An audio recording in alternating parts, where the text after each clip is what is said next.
메시지 성경 통독 로마서 4장입니다. 오늘 통독은 송기양 집사님께서 해주셨습니다. 감사합니다. 주님 말씀하옵소서. 주의 종이 듣겠나이다. 아멘. 로마서 4장. 그렇다면 우리 믿음의 첫 조상 아브라함 이야기를 이 새로운 관점에서 보면 어떨까요? 만일 아브라함이 하나님을 위해 이룬 일로 하나님의 인정을 얻어낸 것이라면 당연히 그 공로를 인정받았을 것입니다. 그러나 우리에게 전해진 이 이야기의 주인공은 하나님이지 아브라함이 아닙니다. 성경은 우리에게 이렇게 말합니다. 아브라함은 하나님이 그를 위해 하시는 일에 뛰어들었다. 바로 그것이 전환점이 되었다. 그는 자기 힘으로 바로 서려고 애쓰는 대신에 하나님께서 자신을 바로 세워주실 것을 신뢰했다. 만일 여러분이 열심히 해서 어떤 일을 잘 해낸다면 여러분은 보수를 받을 자격이 생깁니다. 그때 여러분이 받은 것은 임금이지 선물이 아닙니다. 그러나 여러분이 그 일을 감당할 수 없어 오직 하나님만이 하실 수 있는 일이라고 인정하고 그분께서 해 주실 것을 신뢰한다면 바로 그 신뢰가 여러분을 하나님에 의해 하나님 앞에 바로 세워줍니다. 이렇게 하나님 앞에 바로 서는 일은 여러분의 힘으로 아무리 오랫동안 수고하고 애쓴다 해도 결코 해낼 수 없는 일입니다. 이는 전적으로 그분의 선물입니다. 이 새로운 관점은 다윗에게서도 확정됩니다. 그는 자신의 공로 하나 없이 오직 하나님께서 모든 것을 바로 세워주실 것을 신뢰하는 사람은 복이 있다고 말합니다. 그 범죄가 지워지고 지은 죄 말끔히 씻겨진 사람은 복이 있다. 주님께 그 죄를 청산받은 사람은 복이 있다. 혹시 여러분은 이런 복이 우리 종교의 길을 따르는 할례 받은 사람들에게만 선언된다고 생각합니까?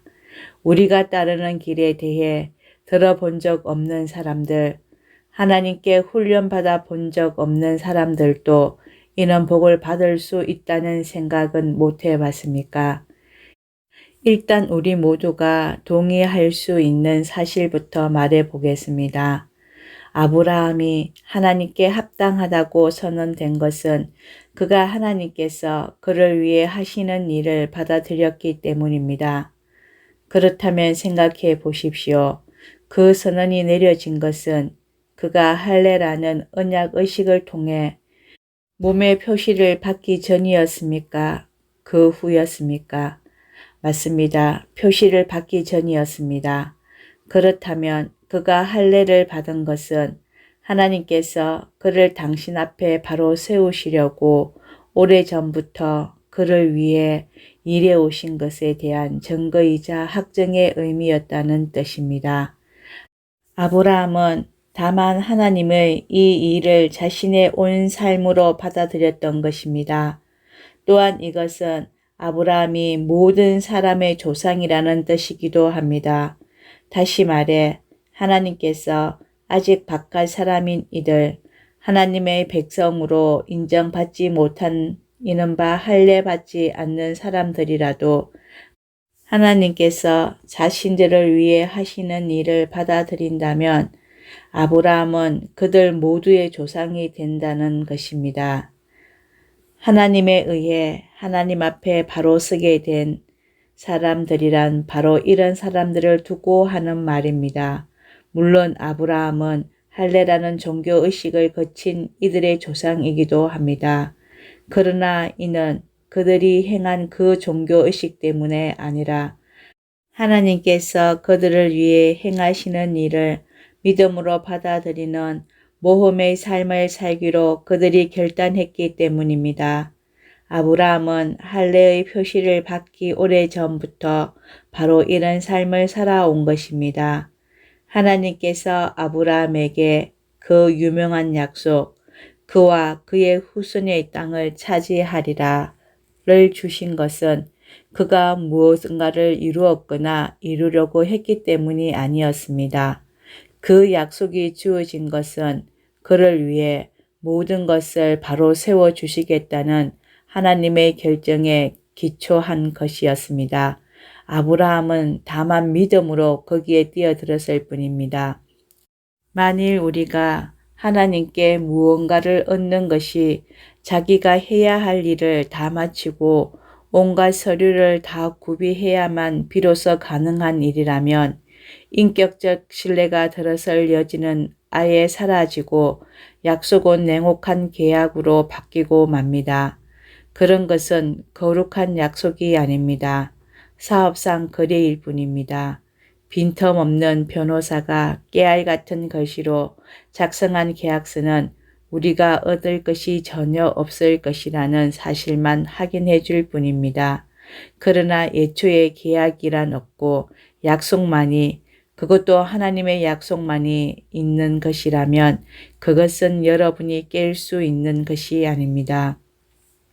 바로 이런 이유로 하나님의 약속의 성취는 전적으로 하나님과 그분의 길을 신뢰하는 것, 하나님과 그분이 하시는 일을 단순히 받아들이는 것에 달려 있습니다. 하나님의 약속은 순전한 선물로 우리에게 옵니다. 바로 이것이 우리 종교적 전통에 따르는 사람들뿐 아니라 그런 것에 대해 들어본 적 없는 사람들도 그 약속에 확실히 참여할 수 있는 유일한 길입니다. 아브라함은 우리 모두의 조상이기 때문입니다. 그는 우리 민족의 조상이 아닙니다. 그렇다고 한다면 그것은 이야기를 거꾸로 읽는 것입니다. 그는 우리 믿음의 조상입니다. 우리가 아브라함을 조상이라고 부르는 것은 그가 거룩한 사람처럼 살아서 하나님의 주목을 받았기 때문이 아닙니다. 하나님께서 보잘것없던 아브라함을 불러 대단한 사람으로 만드셨기 때문입니다. 성경에서 우리가 늘 읽는 말씀, 하나님께서 아브라함에게 하신 말씀이 바로 이것 아닙니까?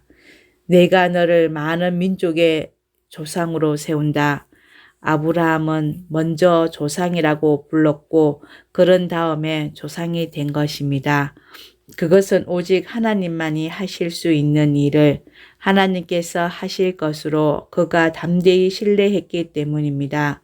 하나님께서는 죽은 사람들을 살리시고 말씀으로 무에서 유를 만들어 내시는 분이십니다.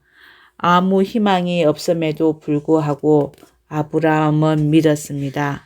아브라함은 자신의 눈에 보이는 불가능한 것을 근거로 살지 않고 하나님께서 하시겠다고 말씀하신 약속을 근거로 살기로 결단한 것입니다. 그러므로 그는 허다한 민족의 조상이 되었습니다. 하나님께서 친히 그에게 말씀하셨습니다. 아브라함아, 너는 장차 큰 민족을 이룰 것이다. 아브라함은 자신의 무력함에 집중하지 않았습니다. 그는 소망이 사라졌다. 100살이나 먹은 이 늙은 몸으로 어떻게 아이를 볼 수 있겠는가 하고 말하지 않았습니다. 또 사라가 아기를 낳지 못한 수십 년을 헤아리며 체념하지도 않았습니다. 그는 하나님의 약속 주의를 서성거리며 조심스레 의심 어린 질문을 던지지도 않았습니다. 그는 그 약속 안으로 성큼 뛰어들었습니다. 그리고는 굳센 자, 하나님을 위해 준비된 자, 말씀하신 바를 이루실 하나님을 확신하는 자가 되어 나왔습니다. 그래서 이런 말씀이 기록되었습니다. 아브라함은 하나님이 그를 바로 세워주실 것을 신뢰함으로 하나님께 합당한 사람으로 선언되었다. 그러나 이것은 아브라함에게만 해당되는 이야기가 아닙니다. 이것은 우리 이야기이기도 합니다. 우리가 아무 소망 없는 상황에서도 예수를 살리신 분을 받아들이고 믿을 때 우리 역시 동일한 말씀을 듣게 됩니다. 희생 제물이 되어주신 예수께서 우리를 하나님께 합당한 사람으로 하나님 앞에 바로 세워진 사람으로 만들어 주셨습니다. 아멘. 오늘의 묵상 기도입니다. 희생 제물이 되어 주신 예수께서 우리를 하나님께 합당한 사람으로 하나님 앞에 바로 세워진 사람으로 만들어 주셨습니다. 사랑의 주님, 십자가 은혜로 하나님 앞에 바로 세워진 합당한 사람으로 만들어 주셔서 감사합니다. 아멘.